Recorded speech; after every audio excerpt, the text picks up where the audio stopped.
moringa. So, ayan mga lalabs ko, no? Habang inaantay natin na kumulo yung ating nilalagang itlog. So, ito lang ang ingredients natin. Ayan. Any type of noodles. Tapos, syempre, yung kanyang pampalasa na packet. At syempre, fresh naman. First time ko ito gagawin. So, tingnan natin kung totoo yung sinasabi nilang napakasarap nito. So, ayan. So, kumulo na. So, yes, kahit kakukulo lang niya, nilagay ko na yung noodles. Kasi ayoko rin ng super hard-boiled egg. Gusto ko yung egg is yung soft-boiled. Yan. So, isusunod na natin ang ating noodles. So, ayan mga lalabs, no?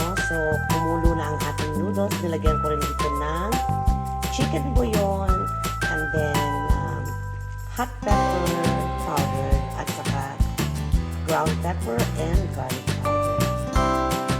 Ayan, as you can see, nilagay na po natin ang ating isang tambak na fresh moringa leaves or malunggay in Tagalog.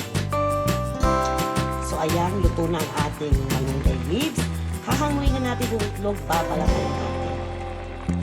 So, ayan na mga lalabs ko. Let's eat. Oh my God, it looks good. At mukha talaga siyang masarap. Anyways, thank you for watching. So, ayan, may natutunan kayo sa akin sa mga kapwa ko Pinoy abroad. Kasi ang pretty sure yung mga matatagal na dito sa US or sa ibang bansa na sa ibang bansa, baka hindi pa nila alam ito. So, i-share natin. Ayan, let's eat!